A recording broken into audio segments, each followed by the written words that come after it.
નથી કીધું મેં કૃષ્ણને કે મારી મુશ્કેલીઓ મોટી છે, કહ્યું મેં તો મારી મુશ્કેલીઓને કે મારો કાનો તારા કરતા ઘણો મોટો છે. નારદજીએ એકવાર શ્રી કૃષ્ણને પૂછ્યું કે પ્રભુ, દુનિયામાં બધા દુઃખી કેમ છે?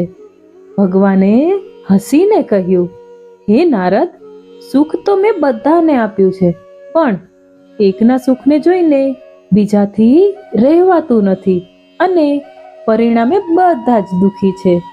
એક વાત યાદ રાખજો મિત્રો, ખરાબ વ્યક્તિ જો ફક્ત સમજાવવાથી જ સમજી જતો હોય ને, તો આ વાંસળી વગાડવા વાળા મારા કાનાને મહાભારત ન કરવું પડત.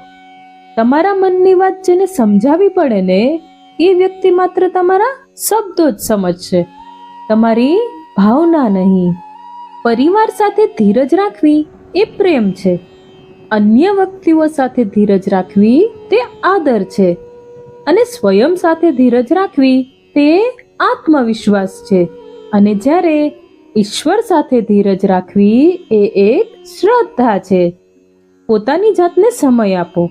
તમારી પહેલી જરૂરિયાત તમે પોતે છો. જિંદગીમાં પોતાની કોઈ આવડતને લઈને ક્યારેય ઘમંડ ન કરતા, કારણ કે એક પથ્થર જ્યારે પાણીમાં પડે છે ને મિત્રો, ત્યારે તે પોતાના જ વજનને લીધે ડૂબી જાય છે. ગરબા હોય કે જિંદગી, ક્યારે પગલું આગળ ભરવું અને ક્યારે પગલું પાછળ ભરવું, જેને એ આવડી જાય ને એ જ સાચા ખેલૈયા. ધીરજ અને શાણપણ કોઈ કમજોરી નથી સાહેબ, એ તો આપણી અંદરની તાકાત છે, જે બધા પાસે નથી હોતી. સંબંધ એવા લોકો સાથે રાખવાનો આગ્રહ રાખો જે તમને ખરાબ સમયમાં કોણ છો એમ નહીં, કેમ છો એમ પૂછવાનો આગ્રહ રાખે છે. ભાગ્યને શું દોષ આપો? જ્યારે સપના આપના છે તો કોશિશ પણ આપણે જ કરવી પડશે. સુધારી લેવા જેવી છે પોતાની ભૂલ અને ભૂલી જવા જેવી છે બીજાની ભૂલ. જો માનવી આટલું કબૂલ કરે તો દરરોજ સુખના સૂરજ ઉગી શકે છે. લો, પાછું સવાર થઈ ગયું. જેને આજ કહેતા હતા એ ગઈકાલ થઈ ગઈ. પળમાં બદલાઈ જાય આ જિંદગી. થોડા સમય પહેલા જેને રાત કહેતા હતા તેનું જ નામ આજે સવાર થઈ ગયું.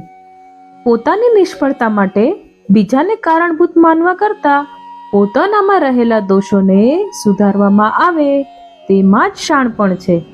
બોલવું એ ચાંદી છે, મૌન રહેવું એ સોનું છે, પણ યોગ્ય સમયે બોલવું એ હીરા મોતી છે. જ્યાં વિશ્વાસ હોય ત્યાં સબૂતની જરૂર નથી પડતી. શ્રીમદ ભાગવત ગીતામાં શ્રી કૃષ્ણના હસ્તાક્ષર છે. કાશ સડકોની જેમ જિંદગીના રસ્તા પર પણ લખેલું હોત કે આગળ ભયજનક વળાંક છે. કોઈએ પૂછ્યું, સાચું સુખ શું છે? એનો એક સરસ જવાબ છે, સુખ એ ના તો સગવડમાં છે, ના તો સમાધાનમાં છે, અને એ તો ફક્ત પરિસ્થિતિ અને વ્યક્તિને સ્વીકારવામાં જ છે. શ્રી કૃષ્ણ કહે છે, ઉદાસ ના થા હે મનુષ્ય, હું તારી સાથે જ છું. તારી સામે નથી, પણ તારી આસપાસ છું.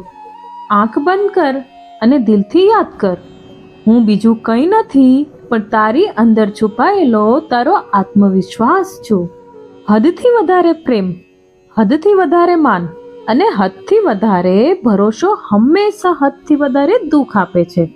મિત્રો, ભગવાન શ્રી કૃષ્ણને આ દુનિયાના સૌથી મોટા મોટિવેશનલ સ્પીકર ગણવામાં આવે છે.